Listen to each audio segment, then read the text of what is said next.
오늘 본문 말씀을 좀 보다 정확하게 이해하기 위해서는 지금까지 살펴보았던 1장부터 6장까지의 말씀을 먼저 정리할 필요가 있겠다 생각됩니다. 계속 말씀드렸던 것처럼 하나님께서는 출애굽했던 이스라엘 백성들이 가나안 땅에 들어가기 전 광야에서 생활할 때 그들이 무사히 광야 생활을 마치고 가나안 땅에 들어갈 수 있게 하시려고 군대를 조직하라 라는 말씀을 주시지 않았습니까? 그렇게 이제 군대를 조직하기 위해서 제일 먼저 그들에게 말씀하셨던 것이 무엇이었습니까? 인구조사였죠. 인구조사. 그 인구조사를 바탕으로 이스라엘이 12개 지파인데 그 12개 지파를 4개 조로 나누어서 한 조에 3개 지파씩 짝을 지어서 성막을 중심으로 성막의 동서남북을 지키라 라고 말씀을 하셨잖아요. 자, 그런데 이제 이스라엘 백성들, 즉 이스라엘의 군대에게 있어서 가장 무서운 적이 어디에 있다라고 했습니까? 그렇죠.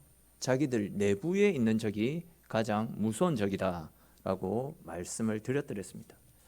자, 그렇다면 여러분, 이스라엘을 넘어뜨리는 그들에게 있어서 가장 무서운 내부의 적은 무엇이라고 했었죠?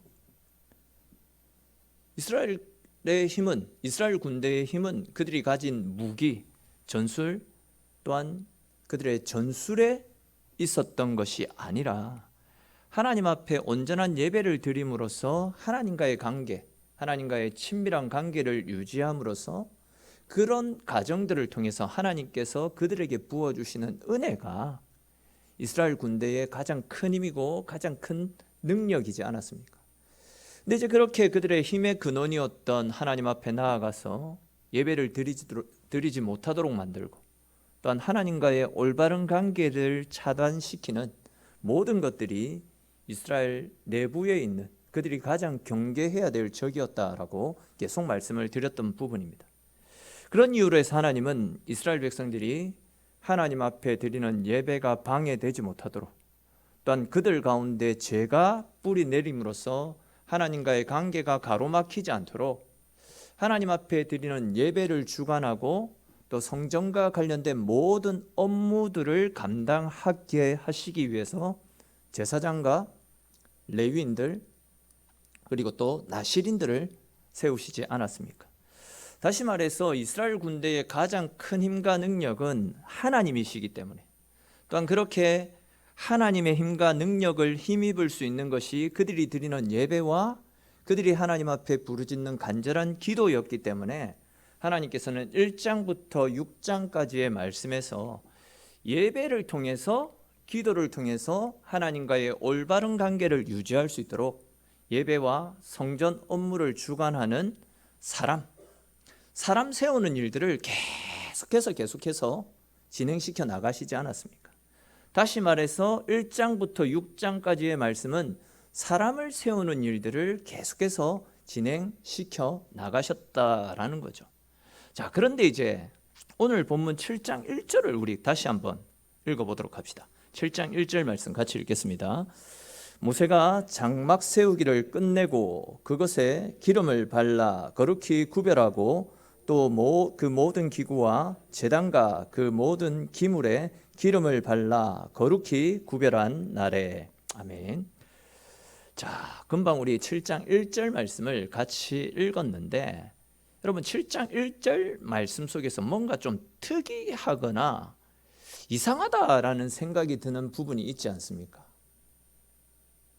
7장 1절 말씀을 읽으면 굉장히 특이한 부분을 발견할 수 있습니다. 앞에서 제가 1장부터 6장까지의 내용을 다시금 간단하게 말씀을 드렸지 않습니까? 근데 이제 1장부터 6장까지의 말씀에서는 전부 이스라엘 군대를 구성하는 일, 또 제사장과 레위인, 또한 나실인들이 성막에서 어떻게 봉사해야 하는지 그와 관련된 말씀들을 계속 가르쳐 주셨잖아요. 즉 지금까지는 전부 사람 세우는 일, 사람과 관련된 일, 즉 성막을 지키는 사람 세우는 일들만 하나님 계속 말씀하셨고 그 일들만 준비해왔던 겁니다. 그런데 이제 오늘 본문 7장에서는 모세가 장막 세우기를 끝냈다라는 말씀으로 본문이 시작되고 있습니다.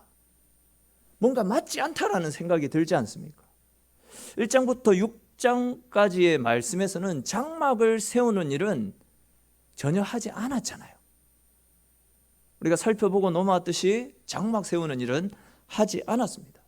계속 사람을 세우는 일들만 진행하셨습니다. 즉 장막을 세울 시간도 없었는데 왜 오늘 본문에서는 장막 세우는 일이 끝났다라는 말씀으로 시작이 되는 것이겠습니까? 다시 말해서 지금까지 사람만 계속 세웠는데 왜 성경에서는 장막을 다 세웠다? 이런 말씀으로 7장을 시작하는 것이겠습니까? 그것은 하나님께서 우리 한 사람 한 사람을 하나님의 장막, 즉 하나님의 성전으로 보시기 때문입니다. 신약 성경에서 바울이 계속해서 외쳤던 말씀이 있지 않습니까? 즉 우리 각 사람이 하나님의 성전 아닙니까?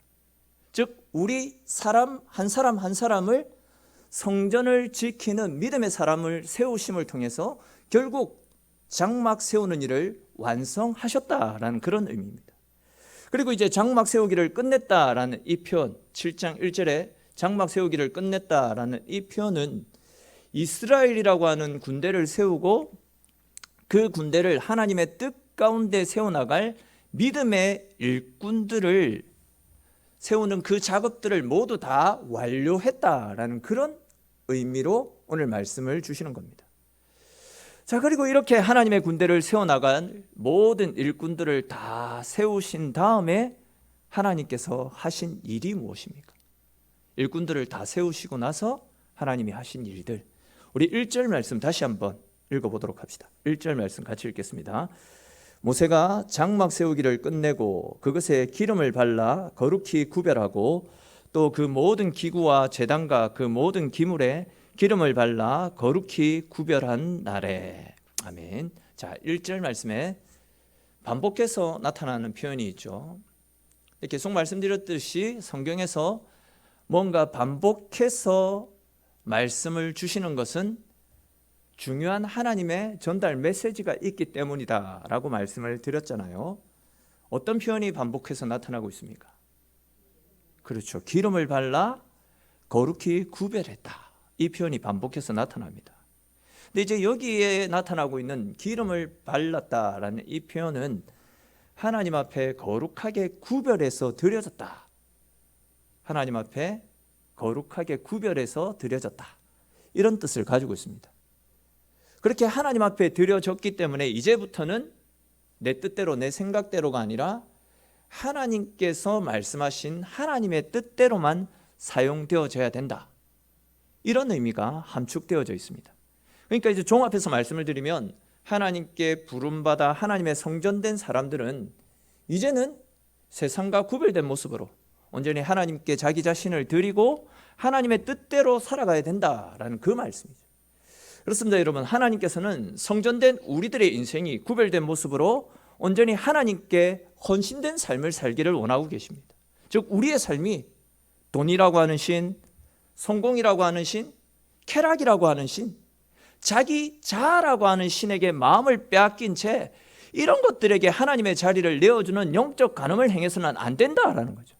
성전을 이제는 하나님의 말씀을 따라, 왜? 거룩하게 하나님 앞에 구별되어 드려졌기 때문에 이제는 내 생각대로 내 욕심 따라 내 정욕을 쫓아 살아가는 것이 아니라 하나님의 말씀을 따라 거룩하게 하나님 앞에 나아가게 될 때에 물도 없고 먹을 것도 없고 맹수와 도적대들이 들끓는 말 그대로 아무런 소망도 없는 강야에서 그들이 가장 안전하고 가장 편안하게 살 수 있는 방법이기 때문에 하나님께서는 그 일을 위해서 민수기 1장부터 6장까지 말씀해서 계속해서 성전을 세워나가는 일꾼들을 세워나가는 일들을 계속해서 진행하셨던 것이고, 또 그렇게 세워진 일꾼들에게 오늘 본문 말씀에서는 한 번 더 너희는 나를 위해서 구별된 일꾼이라면서 기름을 부어주셔서 그들을 거룩하게 성별시켜 주셨던 겁니다.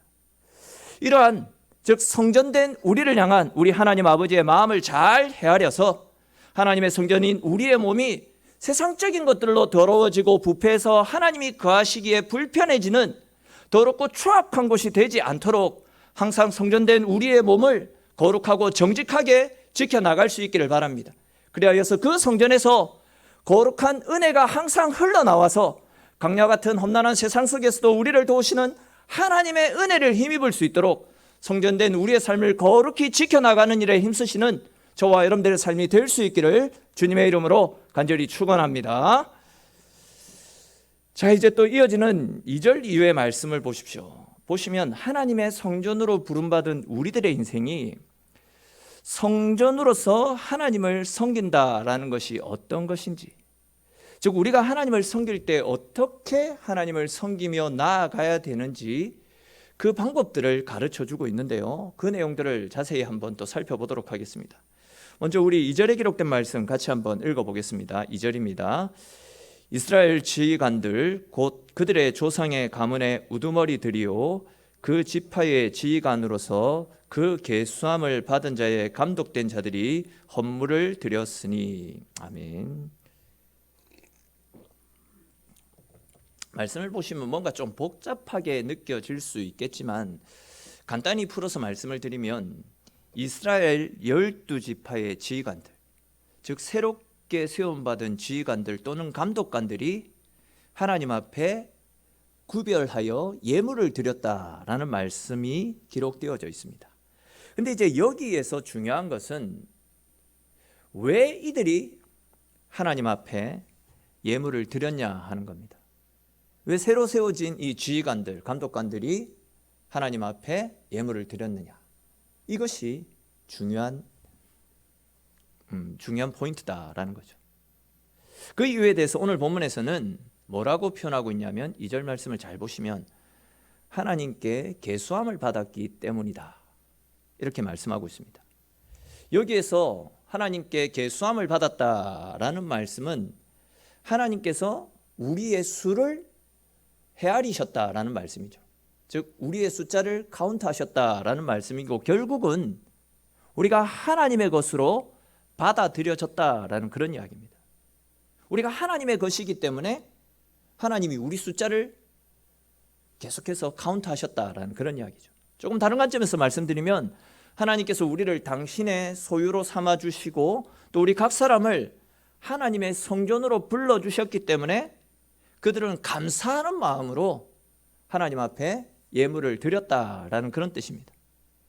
여러분, 민수기서가 영어로 numbers라고 그렇게 말씀을 드리지 않았습니까? numbers. 즉 민수기서는 수를 센다라는 그런 뜻을 가지고 있잖아요. 그러니까 우리는 하나님의 소유이기 때문에 하나님께서 우리의 숫자를 하나하나 다 세워가지고 하나님의 것으로 삼아주셨다라는 겁니다. 만약 우리가 하나님의 것이 아니다라고 한다면, 내가 하나님의 소유가 아니다라고 한다면 하나님이 우리의 수를 일일이 세알릴 필요가 전혀 없는 겁니다. 내 것도 아닌데 왜 내가 그 숫자를 세알리게 했습니까? 내 것이기 때문에, 내 소유가 되었기 때문에 하나님의 소유된 우리에게 복을 주시기 위해 일일이 숫자를 세워주셨다라는 겁니다. 지난 시간에 말씀드렸던 부분과 일맥상통하지 않습니까?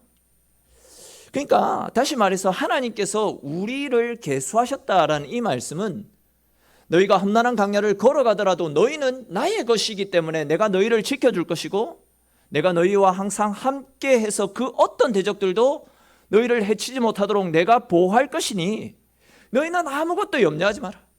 아무것도 걱정하지 말고 내가 함께하는 것만 믿고 살아가라. 이런 하나님의 언약이 이 말씀 가운데 들어가 있다라는 겁니다.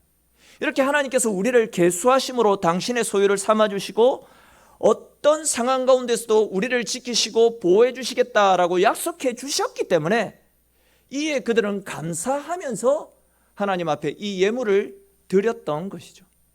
그리고 이제 이어지는 3절 말씀에 보시면 그들이 하나님께 드린 헌물이 나타나고 있는데, 그들이 하나님 앞에 드렸던 헌물이 어떤 것들입니까? 3절 말씀에 나타나고 있는 그들이 하나님께 드렸던 헌물이 무엇입니까? 그것은 덮개 있는 수레 6대와 소 12마리라고 그렇게 말씀하고 있습니다. 그러니까 이제 이스라엘 각 지파의 지휘관들이 세워졌으니까 12명의 지휘관이 세워진 것 아닙니까? 그러니까 이제 이 12명의 지휘관들이 각각 소 한 마리, 그리고 수레 하나를 만드는 데 들어간 비용의 절반씩을 헌물로 내었다라는 그런 계산이 나오죠.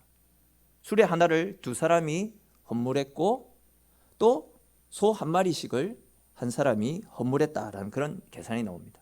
근데 이제 여기에 나타나는 수레도 우리가 일반적으로 알고 있는 그런 허접한 수레가 아니라 덮개가 있는 수레로 원어상으로 보니까 에글로트라는 단어가 사용되어졌습니다. 에글로트.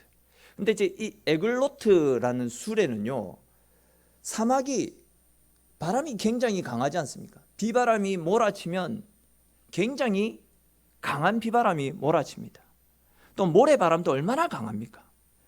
그런 강한 외부의 공격으로부터 그 안에 있는 성물을 보호하는 역할을 해야 되었기 때문에 이 에글로트는 굉장히 값비싼 재료로 만들어진 고급 수레라고 보시면 되겠습니다. 네, 여러분, 우리 한번 생각을 한번 해보십시다. 지금 이들은 광야에서 생활하는 사람들 아닙니까? 광야에서 생활하고 있습니다. 더군다나 그들은 애굽에서 지금까지 종살이를 하고 있었던 사람들입니다. 애굽에서 종살이하면서 그들이 돈을 모아봐야 얼마나 모아놨겠습니까? 또 뭐 급하게 애굽에서 출애굽한다고 세간살이도 제대로 가지고 나오지 못한 상황이었을 것입니다. 뭐 그렇다고 해가지고 광야 생활을 하는 동안에 돈을 벌 수 있는 상황도 아니지 않습니까? 다시 말해서 그들은 헌물을 할 수 있는 넉넉한 형편이 아니었다라는 그런 이야기죠. 그런 그들에게 소 한 마리와 또 수레 하나를 만드는 데 드는 비용의 절반을 부담한다라는 것은 굉장히 많은 예물을 하나님 앞에 드렸다라는 그런 말이기도 하지 않습니까? 근데 보시면 그들은 그럼에도 불구하고 감사함으로 하나님께 이런 예물을 드렸다라는 것을 볼 수 있습니다. 이들이 어려운 가운데서도 하나님 앞에 이런 예물을 드렸다라는 것은 내가 풍성하기 때문에 이런 헌물을 드린 것이 아닙니다.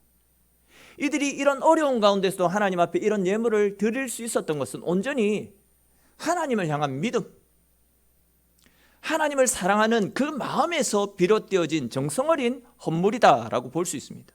즉 하나님께서 우리를 당신의 소유로 삼아주셨기 때문에 우리 인생 역시도 하나님께서 책임져 주실 것이다 라는 하나님을 향한 믿음, 이런 믿음이 그들의 궁핍한 가운데서도 귀한 예물들을 하나님 앞에 바칠 수 있게 했던 것입니다. 조금 다른 관점에서 표현을 하면 우리에게 소 한 마리 또 수레를 만드는 데 드는 비용이 없어도 우리는 하나님께서 지켜주시는 하나님의 백성이기 때문에 우리는 광야에서 굶주리지도 않을 것이고 궁핍하지도 않을 것이고 하나님께서 지키시는 은혜 속에서 늘 평안하게 살 수 있을 것을 믿습니다라는 이런 믿음의 고백으로 그들의 신앙 고백 행위로 이 예물을 드렸다라는 거죠. 그리고 이제 5절 말씀을 딱 보십시오. 그렇게 드려진 예물을 하나님께서 받으시는 것을 볼 수 있습니다. 사실 이런 힘든 형편 속에서 그들이 하나님께 헌물을 드리겠다라고 말씀을 하시면, 그러니까 그들이 하나님께 헌물을 드리겠다라고 이야기를 한다면 하나님께서도 내가 너희들 형편 잘 알고 있다. 너희들 그걸로 가나안 땅에 들어가서 정착할 수 있는 정착금으로 사용해라. 이미 너희의 마음은 내가 받았다. 그리고 나중에 너희들 형편이 좀 더 나아지면 그때 가서 너희의 마음을 들여 내게 헌물을 해라. 내가 다 이해해 줄게.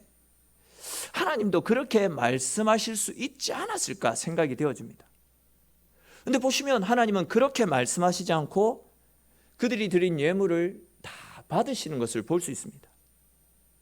이 말씀은 결국 하나님께서 그들이 드린 헌물이 아니라 하나님을 사랑하는 마음, 하나님을 믿는 그들의 믿음, 하나님을 사랑하는 그들의 중심을 받으셨다라는 그런 이야기 아니겠습니까? 저는 우리가 교회에 나와서 하나님 앞에 헌물을 드리고 또 11조와 감사 예물 등 각양의 예물을 드릴 때에도 이런 마음으로 드릴 수 있어야 된다라고 생각합니다. 잘 아시는 대로 예수님께서도 우리의 마음이 있는 곳에, 우리의 재물이 있는 곳에 우리의 마음이 있다라는 말씀을 하시지 않았습니까? 내가 사랑하는 재물이 있는 곳에, 내가 사랑하는 하나님이 있는 곳에 우리의 마음이 있다. 즉 하나님은 하나님을 사랑하는 우리의 마음을 말로만 사랑한다라고 이야기하지 말고 우리의 주인은 세상의 물질이 아니다. 우리의 주인은 세상의 정욕과 쾌락이 아니다. 우리의 주인은 하나님이시다라는 것을 물질을 통해서 보여주는 것을 원하고 계신다라는 겁니다. 그럼 사실 가만히 생각을 해보면요, 우리가 형편이 어렵기 때문에 하나님 앞에 예물을 드리지 못하는 것이 아닙니다. 딱 솔직히 생각해보면 믿음이 부족하기 때문에, 우리에게 믿음이 없기 때문에 온전한 예물을 하나님 앞에 드리지 못하는 겁니다. 11조를 비롯한 하나님께 드리는 모든 예물들은 내가 넉넉하기 때문에 드리는 것이 아니라 우리에게 주신 모든 것들이 하나님의 것입니다. 하나님이 우리의 삶의 전부이십니다 라는 이런 우리의 신앙의 고백을 담아서, 즉 우리의 믿음으로 드리는 것이 예물 아닙니까? 즉 우리는 하나님의 것이기에, 하나님의 소유이기에 하나님께서 우리의 인생을 책임져 줄 줄로 믿습니다. 지금 우리가 누리고 있는 모든 것들이 하나님의 은혜 가운데 이루어진 것임을 내가 알고 있습니다. 지금까지 하나님 은혜 가운데 내 인생을 이끌어 주신 하나님, 앞으로 내 삶 속에도 하나님 함께 하시고 지켜주셔서 내 인생을 생명의 길로 이끌어 주십시오 라는 이런 믿음의 고백으로 예물을 드려야지, 억지로 인색함으로 드리는 예물은 하나님도 기뻐 받으시지 않는다라는 겁니다. 사랑하는 성도 여러분, 하나님은요 우리의 마음을 귀하게 여기시고 그 마음을 거짓없이 또한 온전하게 드릴 때에 그 예물을 귀하게 받아주십니다.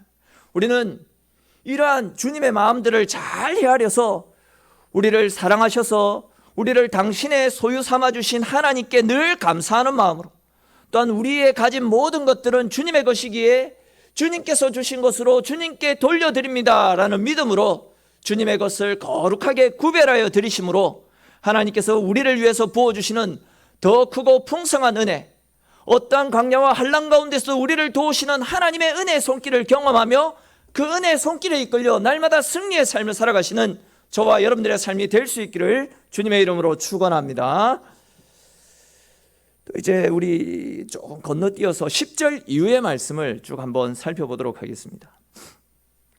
10절 이후의 말씀에서는 이스라엘의 12지파 족장들이 제단의 봉헌을 위해서 헌물을 가져다가 또 그 헌물을 제단 앞에 드리는 모습들이 쭉 나타납니다.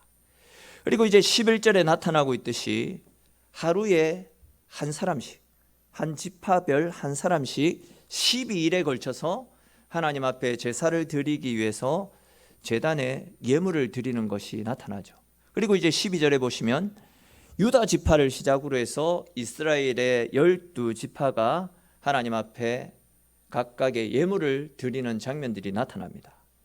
그리고 이제 그들이 예배를 드리기 위해서 드렸던 예배의 목록들이 13절부터 17절까지 말씀에 쭉 나타나는데, 자, 제가 그 목록을 읽어드리면 여러분들도 그 말씀을 보면서 한번 짚어보시면 좋겠다 싶습니다. 13절부터 보시면 그들이 드린 예물이 130세겔 무게의 음반 하나와 70세겔 무게의 은발이 하나와 또 10세겔 무게의 금그릇과 숫송아지 한 마리, 또 순양 한 마리, 또 1년 된 어린 순양 한 마리와 순염소 한 마리가 나타나죠. 자, 이 부분 다 캐치하셨죠? 고개를 끄덕이시면 되겠습니다. 캐치하셨죠? 이 중요한 부분입니다. 또 17절에 기록된 말씀에도 보시면 화목 제물로 소 2마리와 또 순양 5마리, 그리고 순염소 5마리와 1년 된 어린 순양 5마리를 헌물로 드리는 것을 볼 수 있습니다. 자, 그런데 이어지는 18절 이후의 말씀들도 그냥 눈으로 한번 스캔해 보십시오. 쭉 읽어보시면 각 지파별로 12개 지파가 각 지파별로 하나님께 드렸던 예물이 전부 다 기록되어져 있는데, 드렸던 예물도 전부 다 똑같다라는 사실을 알 수 있을 겁니다. 근데 이렇게 똑같은 예물을 드리는데도 불구하고 그들이 예물을 드릴 때마다 그 품목들을 매번 똑같이 반복해서 기록하고 있다라는 사실을 발견하게 됩니다. 이 7장 말씀이 몇 절까지 되어 있습니까? 89절까지 되어 있잖아요. 그러니까 이 13절 이후 이 말씀들이 전부 다 똑같은 목록의 예물들만 계속해서 반복해서 나타나고 있다는 거죠. 예를 들어서 이스라엘 각 지파들이 매일마다 이러이러한 예물들을 드렸더라. 12개의 내용을 하나로 압축해서 간단하게 기록을 할 수도 있을 겁니다. 그렇지 않습니까? 그런데 하나님께서는 왜 이스라엘의 각 지파가 예배를 위해서 드렸던 그 예물을, 그것도 똑같은 예물을, 글자 하나 틀리지 않는 똑같은 예물을 12번씩이나 반복해서 이렇게 긴 지명까지 하려 하시면서 이런 말씀을 하신 것이겠습니까? 앞에서도 말씀을 드렸듯이 성경에서는 뭔가 반복해서 나타나는 표현들은 하나님께서 뭔가 중요한 어떤 사실을 가르쳐 주시기 위해서 반복된 표현을 쓴다라고 말씀을 계속 드리지 않습니까? 12번이나 똑같은 표현이 나타난다. 굉장히 중요하다라는 이야기 아니겠습니까? 자, 그렇다면 오늘 본문 민수기 7장에서 이렇게 제사를 드리기 위해서 봉헌된 예물들을 12번씩이나 반복해서 말씀하고 있다라는 것은 결국 뭔가 굉장히 중요한 하나님의 마음을 전달하시기 위해서 이렇게 하고 계시는 것 아니겠습니까? 자, 여러분, 그렇다면 하나님께서는 무엇을 우리에게 가르쳐 주시기 위해서 이렇게 12번씩이나 제사와 관련된 예물들을 반복해서 우리에게 말씀하시는 것이겠습니까? 우리에게 이런 예물을 드리라, 그런 뜻은 아닙니다.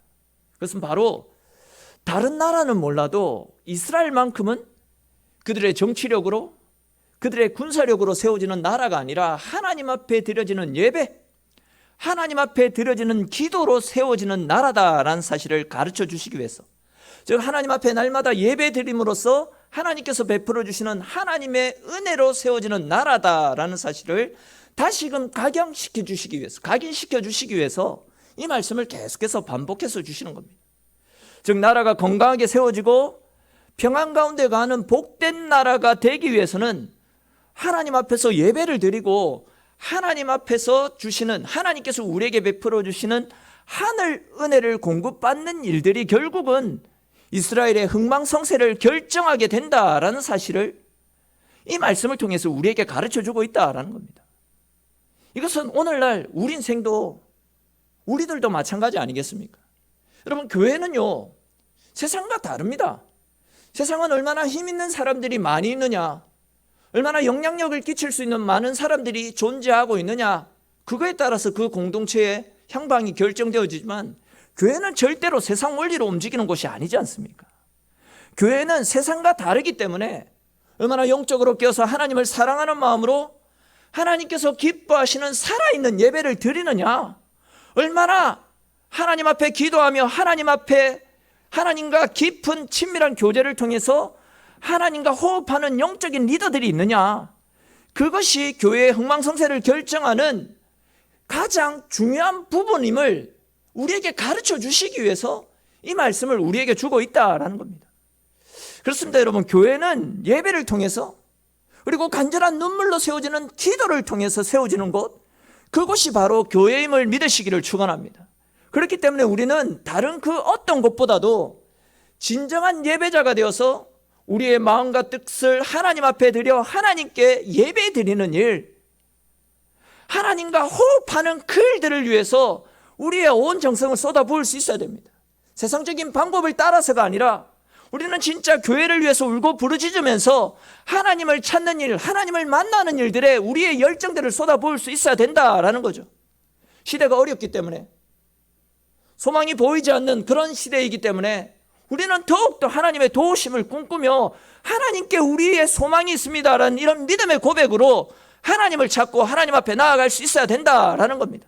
시대가 어둡기 때문에 어두우면 어두울수록, 현실 속에서 답이 안 보이면 안 보일수록 세상에서 답을 찾겠다라고 몸부림치는 것이 아니라, 그럴수록 우리에게 필요한 것이 예배이고 기도이며 하나님을 찾는 우리의 거룩함임을 믿으시기를 축원합니다. 우리가 다시금 진짜 우리의 예배를 돌아보고 다시금 하나님 앞에 눈물을 흘리며 주님께 부르짖는다라는 것은 결국 우리는 하나님의 소유다라는 이야기 아닙니까? 하나님의 소유라는 것은 우리가 하나님께 속해 있기 때문에 하나님 뜻대로 살아가는 사람이 아니라 하나님 뜻대로 살아갑니다라는 이런 믿음의 고백 아니겠습니까? 즉 하나님, 나의 의지와 나의 노력들을 이제는 다 내려놓겠습니다. 나는 하나님 없이는 아무것도 아닌 존재입니다. 우리의 가정, 우리 교회, 이 나라, 이 민족 하나님 불쌍히 여기시고 하나님의 도우심을 내려주십시오라는 우리의 믿음의 고백들이 우리의 예배를 통해서, 우리의 간절한 기도를 통해서 날마다 하나님 앞에 드려져야 된다라는 것입니다. 하나님은 광야에서 생활하고 있는 이스라엘 백성들에게 지금까지 계속해서 이 훈련을 시키고 있는 겁니다. 진짜 그들에게 필요했던 것이 가나안 대적들을 물리치는 무기였다면, 전술이었다라고 한다면, 군사력이었다면 광야에서 계속 그것을 훈련시키셨겠죠. 그러나 하나님은 단 한 번도 그들에게 그런 것들을 훈련시키지 않았습니다. 그런 것들을 준비하라고 말씀하시지 않았습니다. 철저하게 예배 중심의 삶, 말씀 중심의 삶, 기도 중심의 삶을 살도록 계속해서 그 말씀만 가르치고 계시지 않습니까? 우리에게 가장 필요한 것이, 광야에서 생활하는 우리들에게 가장 필요한 것이 온전한 예배로 하나님을 찾는 것, 말씀으로 우리 자신을 바르게 세워나가는 것이 가장 중요한 것이기에 하나님은 지겹도록 계속해서 이 말씀을 우리에게 가르쳐주고 있다라는 겁니다. 오늘 본문을 다시 보십시오. 앞에 서 있는 사람들이, 즉 지휘관들과 감독관들이 이 일들을 위해서 가장 앞에 서 있는 것을 보게 됩니다. 마찬가지로 우리들 역시도 교회의 회복을 위해서, 또한 하나님께서 우리 가운데 부어주실 신령한 은혜들을 위해서 앞에 서 있는 우리들이 주님 앞에 엎드릴 수 있어야 됩니다. 하나님을 찾는 일들에 우리가 헌신하고 먼저 자발적으로 하나님을 찾을 수 있어야 됩니다. 앞에 선 사람들의 기도와 헌신에 성도들의 가정과 교회의 평안과 하나님의 은혜가 결정될 수 있습니다. 사랑하는 성도 여러분, 누가 우리 엘린교회를 지켜주겠습니까? 저 큰 데 있는 양복교회 성도들이 우리 교회를 위해서 기도해 주겠습니까? 그들이 우리의 버팀목이 되어 주겠습니까? 아무도 우리를 대신해서 우리 교회를 지켜주지 않습니다. 저와 여러분들이 올바른 예배 생활로 하나님 앞에 바로 설 때에 하나님의 은혜가 우리를 지키는 겁니다. 우리가 기도하며 하나님께 부르짖을 때에 우리의 간절한 부르짖음을 통해서 하나님이 응답해 주시고 하나님이 주시는 은혜가 결국은 우리의 흥망성쇠를, 우리 교회를 지키는 하나님의 큰 비결이 되어지는 것 아니겠습니까? 여러분, 우리 가운데 찾아오는 사탄의 불꽃 같은 유혹과 시험을 우리가 어떻게 이겨나갈 수 있겠습니까? 우리 지금 코로나라는 이 상황 때문에 모두가 무너져버리는 우리의 안타까움, 우리의 연약한 모습들을 다 경험해 보지 않았습니까? 그런데도 우리가 하나님을 찾지 않겠다. 그런데도 우리가 기도하지 않고 내 힘으로, 내 노력으로 우리의 미래를 개척해 나가겠다. 심각한 교만 아니겠습니까? 아직도 하나님을 몰라도 너무나도 모르는 우리의 안일한 모습 아니겠습니까? 내 이익에 반하면 언제든지 하나님을 배신하고 등을 돌렸던 이스라엘 백성들의 모습과 별반 다르지 않는 우리의 안타까운 현주소라고 말씀드릴 수 있습니다. 그러나 여러분, 그렇기 때문에 우리가 더욱더 하나님 말씀 앞에 바로 서서 하나님의 도우심을 힘입기 위해 주님 앞에 엎드리게 될 때에 우리는 하나님의 도우심을 공급받아서 하나님의 능력으로 모든 시험을 이기고 이런 광야와도 같은 세상에서 주님 도우시는 은혜의 손길로 말미암아 결국은 승리하게 될 줄로 믿으시기를 축원합니다. 이런 사실들을 기억하셔서 언제나 하나님의 은혜를 사모하는 마음으로 올바른 예배로 하나님 앞에 우리 자신을 바로 세워나갈 수 있기를 바랍니다. 뿐만 아니라 날마다 하나님을 찾고 주의 능력을 힘입어서 사탄의 모든 권세들을 물리치며 하나님이 기뻐하시는 건강하고 아름다운 교회를 세워나가는 귀한 역군들로 세워지시는 저와 여러분들의 삶이 될 수 있기를 주님의 이름으로 간절히 축원합니다. 잠시 기도드리겠습니다.